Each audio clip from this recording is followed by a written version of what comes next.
my channel. I know I'm late with it, but I'm coming to talk to you guys about Love and Marriage Huntsville. This episode was another good one filled with the drama. Of course, we see Martell and Melody get into it. They can't help themselves. But you know who I really want to get into? Marceau's aunts. Because I don't like these little, mental games that he's playing with Tisha. I don't like it. First of all, it gives me PTSD. It reminds me of somebody that I know all too well that I had to distance myself from, because I don't appreciate the fact that when somebody tells you something or their experience of you, you try to turn it around and make the person feel like what they said or what they're experiencing or what they did is not what it is. Marceau's a wordsmith, and I know somebody all too well like that.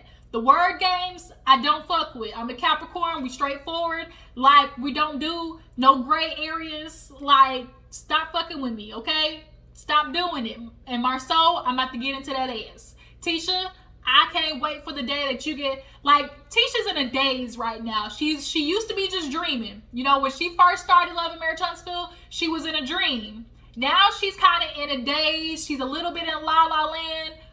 She's slowly kind of getting out of the dream. So right now she's in a daze. Luckily she's going to Dr. Francis to help her get out of it. But Marceau definitely is trying to keep her back in that area where she's in Alice in Wonderland. Because if she stays there, then he don't have to change about his behavior that benefits him. Let's get into Love Marriage Huntsville. There's a lot I need to discuss. There's a lot we need to get into. If you're new to my channel, hey, appreciate you for tuning in. Go ahead, hit that subscribe button. We're trying to hit 3K, you guys. So make sure to tag, post, share, all that good stuff. And everybody else, drop it in the comments and let me know how you feel about the episode. How do you guys feel about Boss Baby calling Martell out? She said, you ain't got to lie, Craig. You ain't got to lie. You're not going to lie in my face today, damn daddy.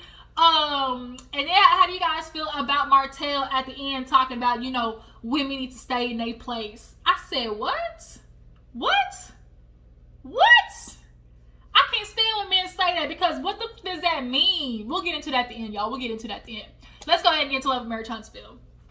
So, we open up with Tisha going to see Dr. Francis. Y'all, Dr. Francis is the new Iyanla of OWN. I know, Iyanla, you went off to take a break. So we need to have, Dr. Francis come on and do some shit, because he what it is, okay? He ain't said nothing but a word to Tisha.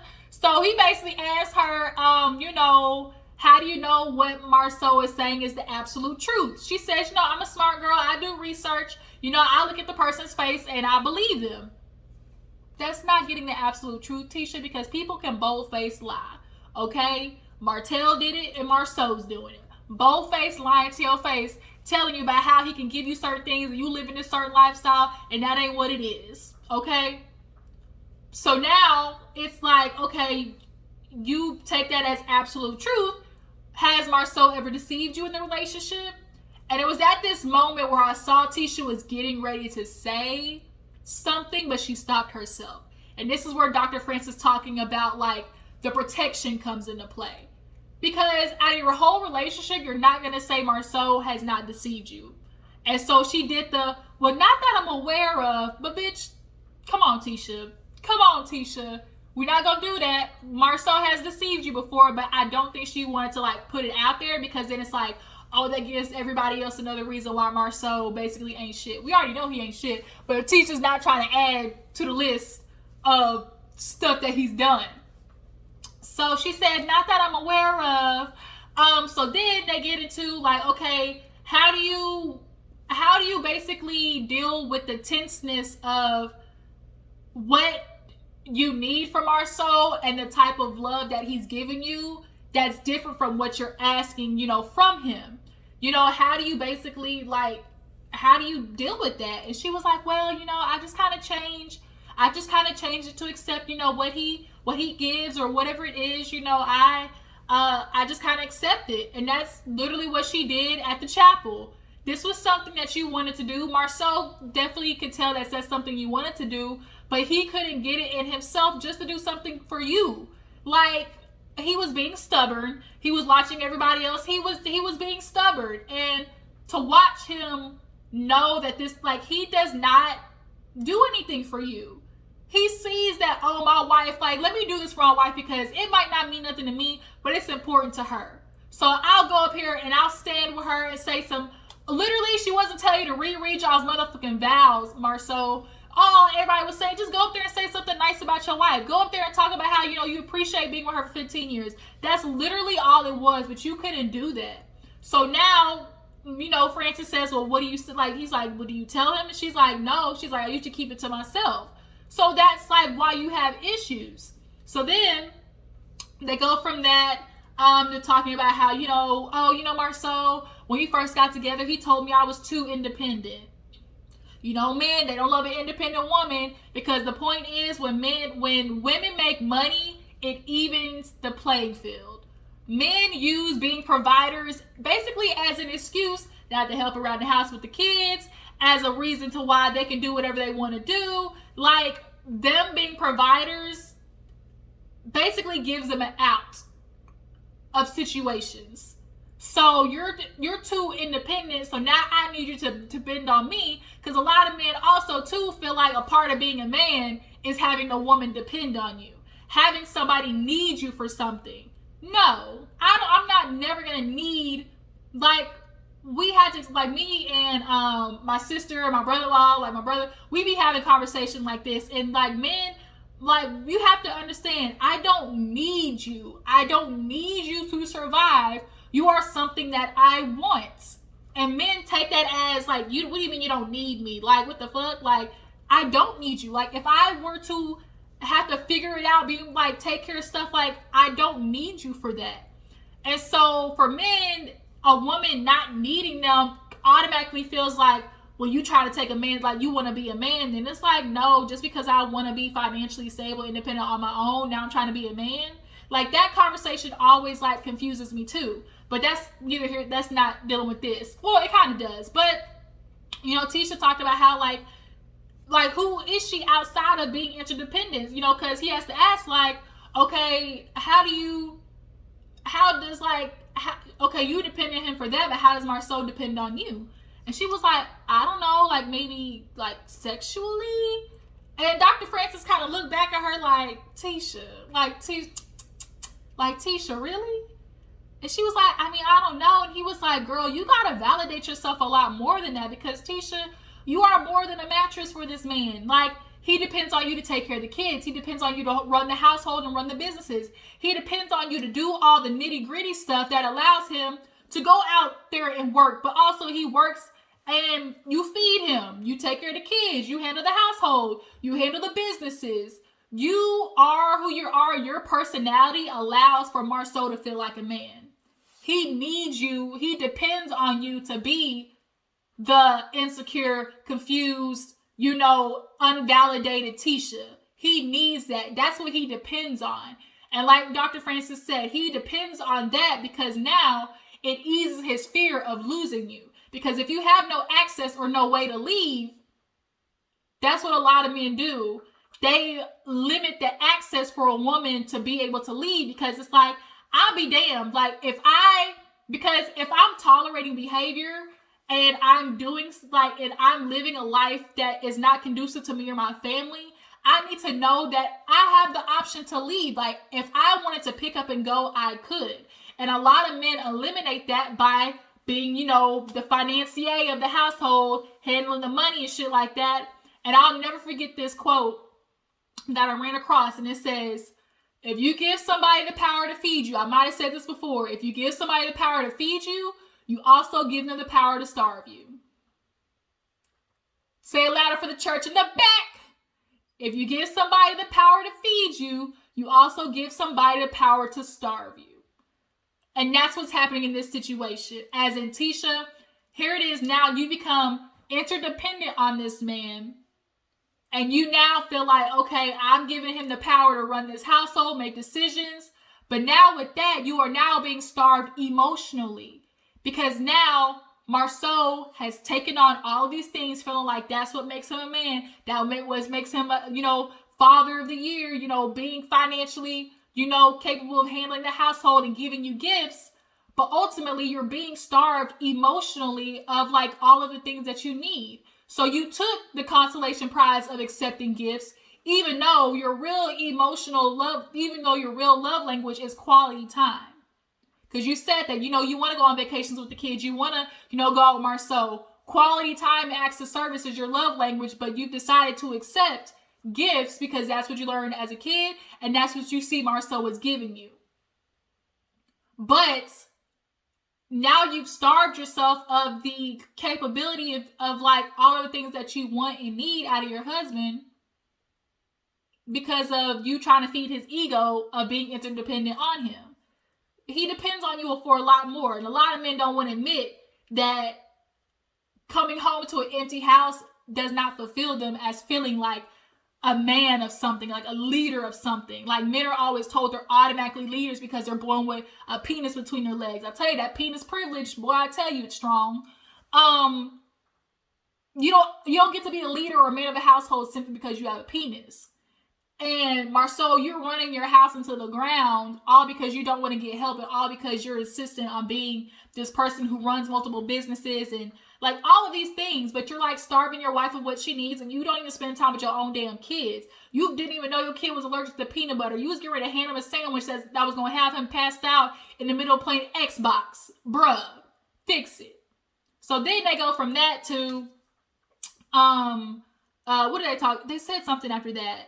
And he's like, oh, you need to validate yourself outside of being a mother and a wife. Like you are more than that, Tisha. And so a lot of women don't understand, like you are more than mother and wife. Like you were somebody who had goals and dreams. And she said that, like, this isn't what the life that she pictured. She had goals and dreams. It's like women, you can achieve those things. You just can't allow your husband to clip your wings. And I feel like I literally was just thinking about that the other day. Like, men and women are both born with these sets of wings. And men's wings may be bigger because, they're supposed to be stronger. But that don't mean your wings don't work, bitch. Bitch, get the flapping because your wings work. Fly. Girl, I tell you can fly.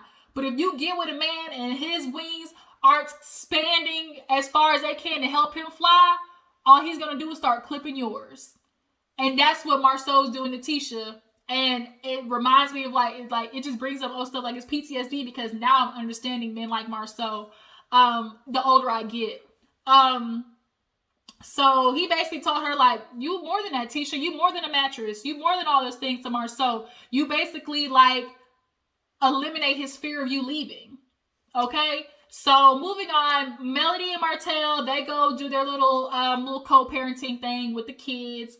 They have them pull cards and like ask questions and stuff. And so the little boy, I think they call him Tank, he was like, she was asking how you feel being separate. They were like, okay, I don't like it. I want to spend time together, all together. Like all of them basically like, I want to, it's hard going from house to house, or I want to spend time all together. And, Melody's like, well, y'all might have friends who have parents who were together and no longer are. And Mariah was like, no, I don't. And the music that was playing, it was like, damn. It like the music was just making the shit all just a lot more sad than it already was. And so then the little boy, he was like, well, I just want y'all to be together so I don't cry as much, And then it was kind of like, fuck, like, bruh, like watching that.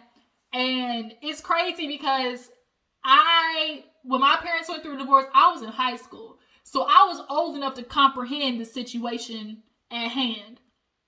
The kids are younger, but the older they get, those puzzle pieces will start to fit, and it's going to be hard because now, Martell, what do you say to your daughters when you have these ideals of, what a woman's place is, right? And what they should do to satisfy their man and all. Like, would you want them to be with a man like you? I think not. And that's unfortunate. I realized the other day, both of the men in my life who are father figures and, male ideas of what I'm supposed to be looking for ain't shit. The stepdad or my dad ain't shit. And that's unfortunate. Ain't that crazy? The idea of like, I'm supposed to have an idea to look up to of what I know my husband is supposed to treat me. And neither of them are it. I got a Martell father figure and I got a Marceau father figure. I have a stepdad and my biological father. So I got a Martell ass daddy and a Marceau ass daddy. Ain't that some shit? Crazy. But yeah, who that's so sad, tragic. Ooh, tragic.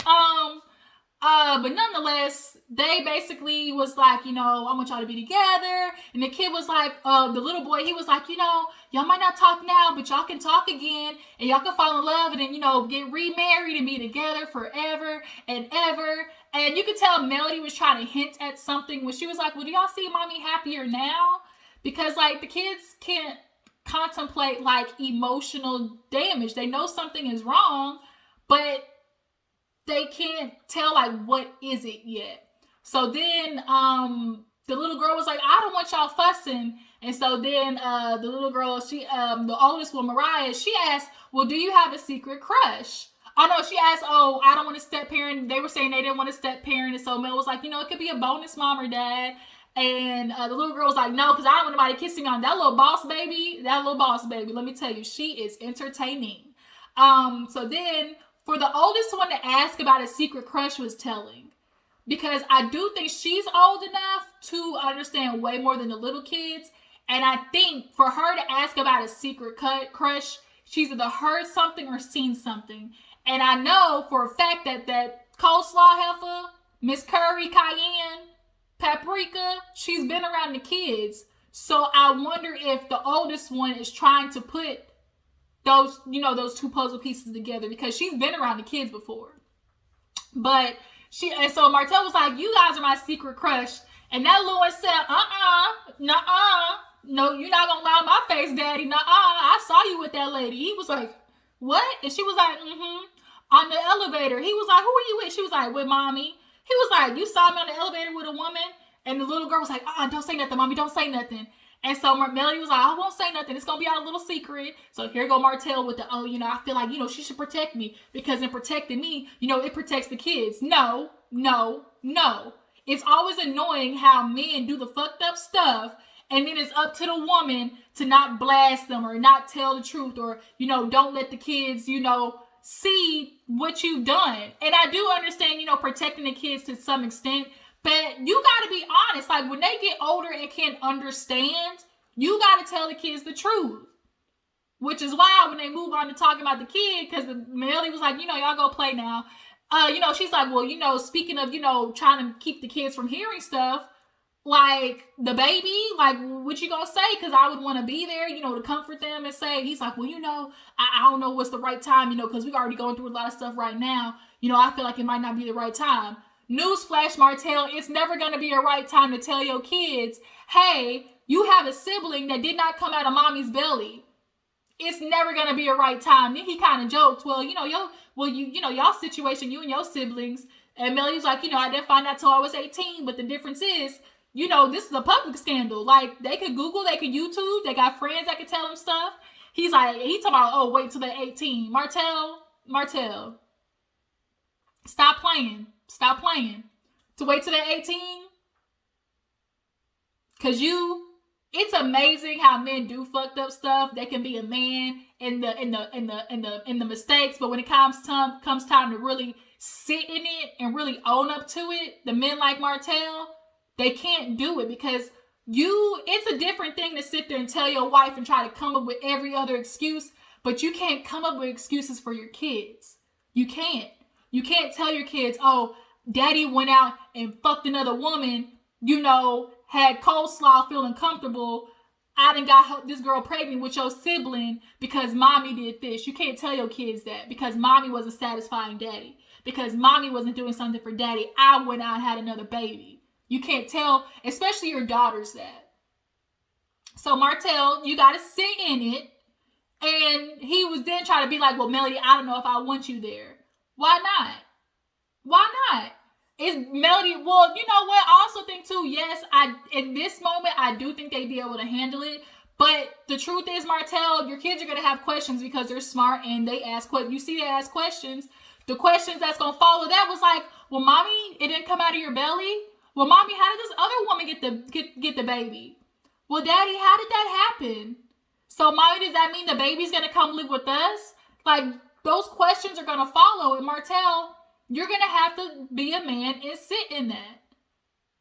It just is what it is. But don't you dare try to wait because when they come to you, when a kid from school shows up and tells him, ooh, your daddy got another baby. As Bernie Mac said, ding dong, baby. Like, you gotta admit to that, Martell. So then they end up talking about Chris Fletcher and, constructing, and Melody's feeling like, oh, you gonna go and get with somebody that you befriended instead of, somebody who's taking care of your kids. And he trying to be like, well, I didn't think you want to do it. You out here singing and you doing all that type of stuff. She's like, Martell, I do all this for 10 years. They basically was going back and forth. And I did see in that moment, Martell definitely was trying not to go there. So it was good. Like, you see the moments Martell does not try to go there. And Melody, for certain, they both petty boots. They petty boots, y'all. But Martell tried to keep his cool, only for him to F up at the end of the episode. So, Tisha goes to see Marceau. They go and talk about everything, the Destiny race, the fundraiser, blah, blah, blah. And then she talks to him about how he's feeling. He talking about he feeling, disconnected. She's like, well, disconnected from life or me?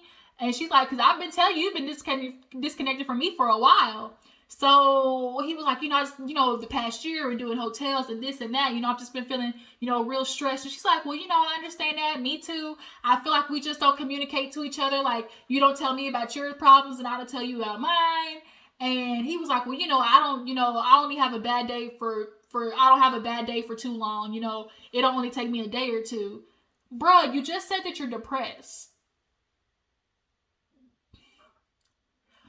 You don't have a bad day for too long. What you're saying is all you do is put the shit down. You just ball it down. You do what black men do. Just stack it down, stack it down, stack it down. And you become these depressed figures and you take it out on your wives. And then your wives got to deal with that energy. And then they take it out on their kids. Like, man, y'all got to understand what y'all be doing to your wives affects your children. It do. I remember growing up with a mom. I used to think like, why is my mom mad all the time? Like the way she parented. Like, I didn't see my mother smile that often. And then you realize, like, she was just sad. She was dealing with a man who did not respect her and treated her a certain way and told her the way she was thinking was wrong.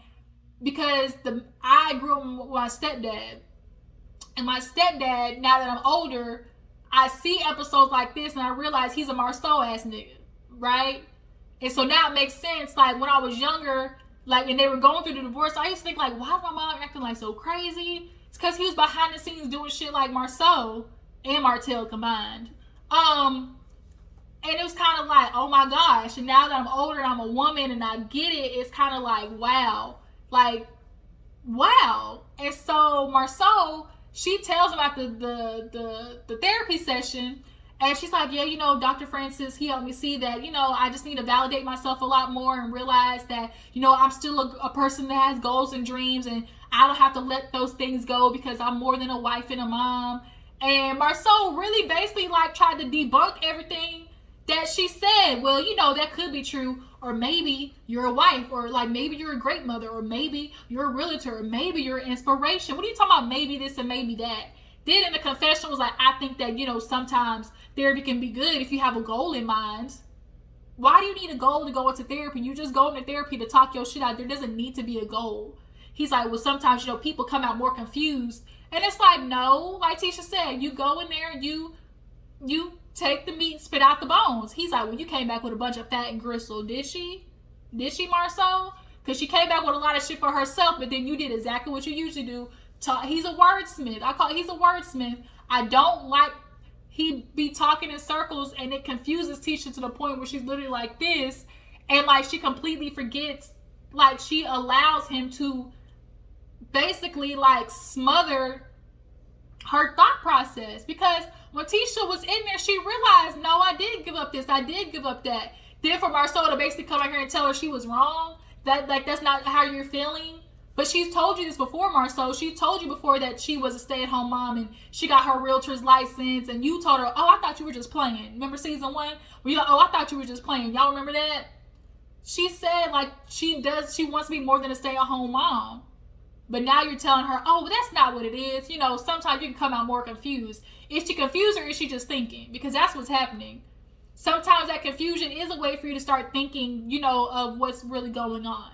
So then she talked about, Dr. Francis feels like I protect you. And Tisha, what I also need you to do is stop telling Stop telling him about your therapy sessions, okay? Because what you need to do is keep that nigga on his toes. You start having tippy-toe Timmy. That's where you need tippy-toe Timmy, okay? He need to stay on his toes because right now, Marceau is too motherfucking comfortable, okay? He too comfortable. You need to leave these therapy sessions with Dr. Francis and don't say shit, because when you come back and tell him, now he knows your train of thought. Now he knows your thought process. If he doesn't know what you're thinking, you have power, girl. Start thinking chess, not checkers, bitch. You have power in him not knowing what you're thinking after these therapy sessions, because those therapy sessions do empower you.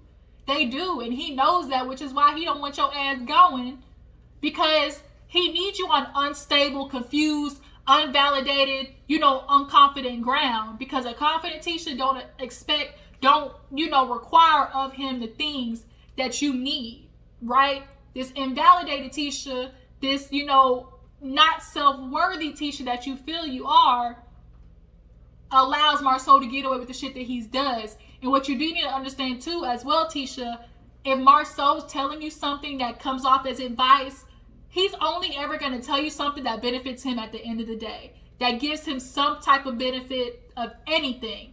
Dr. Francis is coming as an objective. He gains nothing from speaking to you or trying to tell you to think a certain way, nothing. The only person that does and giving you a piece of advice is Marceau. And Marceau has only ever gave you advice that has made you feel some type of way and benefited him.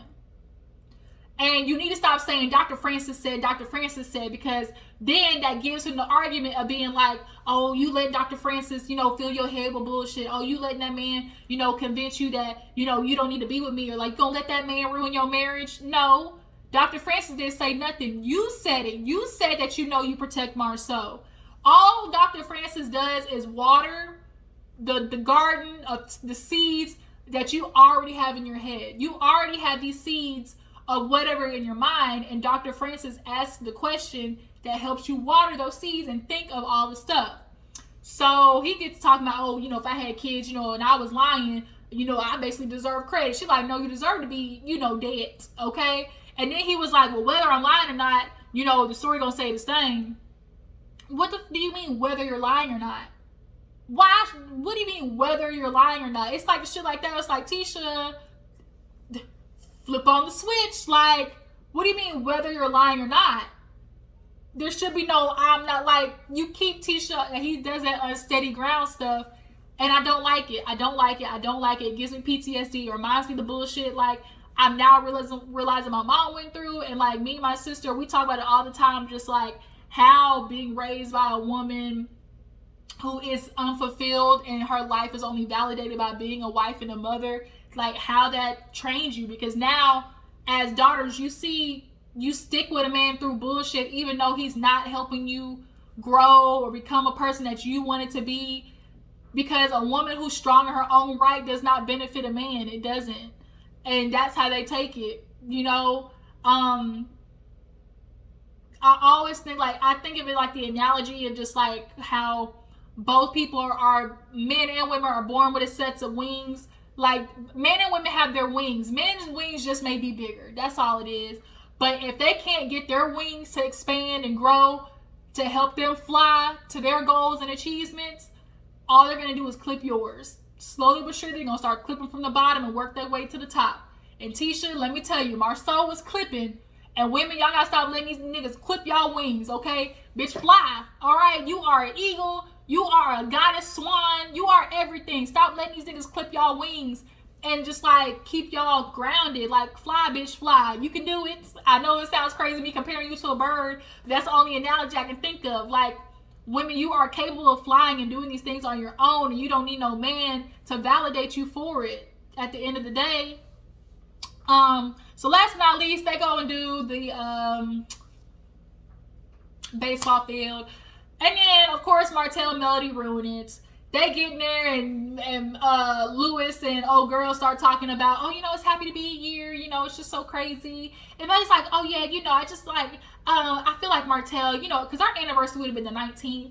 And it's like, what the fuck? Like, why did you bring that up? Like, what does that got to do with anything? She's like, I can see it in Martell's face. You know, it's just really still hitting him. So then Kimmy and Maurice are like, well, you know, the first couple of years, they rough or whatever. So then Martell was like, I'm tired of people feeling sorry for me. You know, I just don't, you know, they not going to keep, you know, trying to give me condescending advice. So I guess because he felt like people were trying to pity him, he turned it into, well, I divorced Melody. You know, I'm really the one who filed.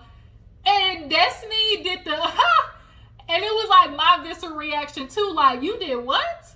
Melody was like, like, no, you did not. She's like, this is where we gonna replay the tape like a football field. Season 1, she let that nigga know, don't play with me, I'm a foul. And so Melody had to say no. Okay, in instances where we fighting, you know how couples do, in the midst of fighting, they say, they throw out the divorce word, but to really like go and file are two different things. Martell, you did not go and file, because at the end of the day, you want Melody right now.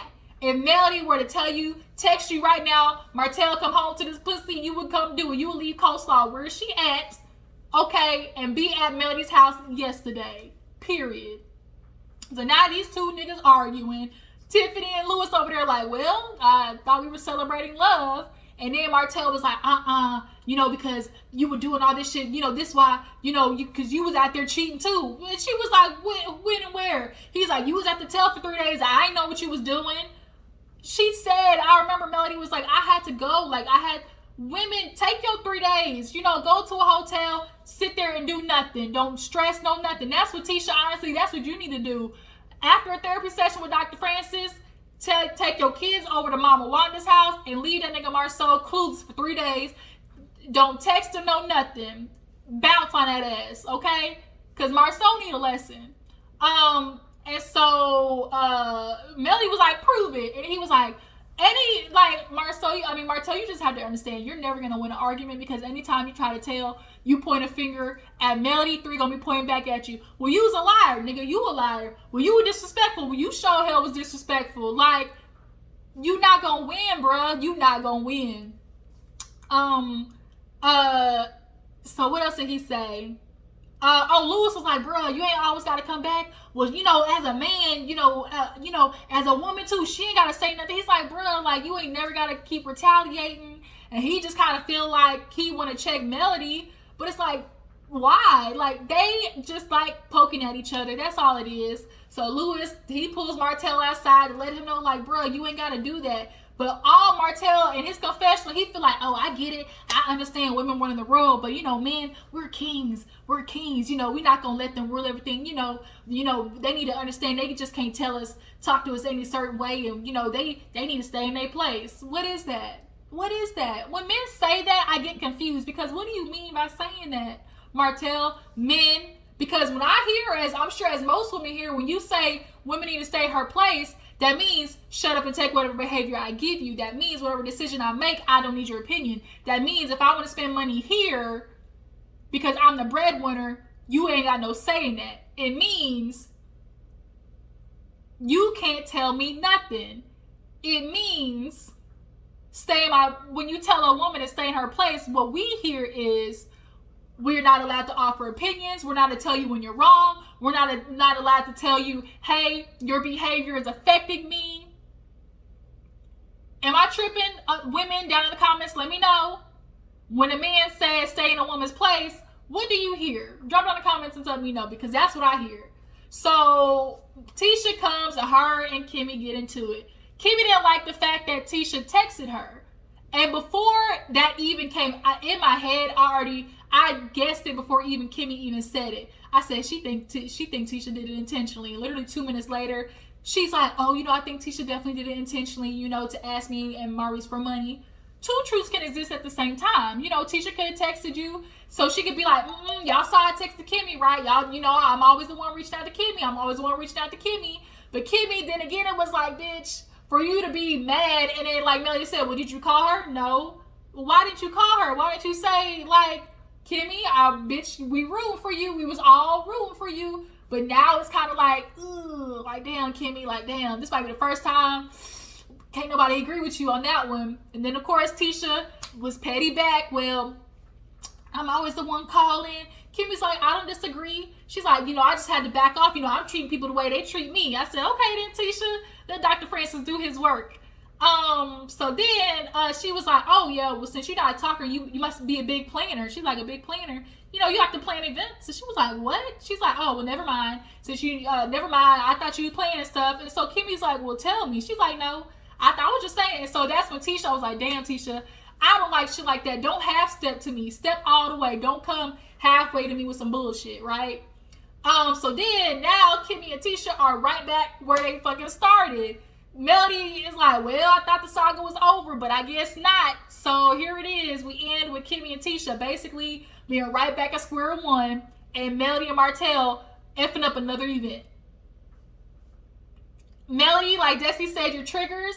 You know, she's like, Martell triggers me with his lying ass ways. But you gotta understand, that's the only way Martell knows how to get to you. I feel like Martell likes arguing with Melody because it reminds him of them almost being in a relationship. Because when they were together, they were arguing. So it kind of gives him the feeling, I think it gives him the feeling of them being in a relationship still. But it's like, don't want to hear y'all arguing. Like, damn, every episode y'all gonna be arguing. I don't want to see that because then that shit gonna get old and stale. It's starting to low-key get stale now. But next week is when the mamas get into it. Mama Wanda, Martell mama, and Melody mama. Oh yes, next week, popcorn ready, okay?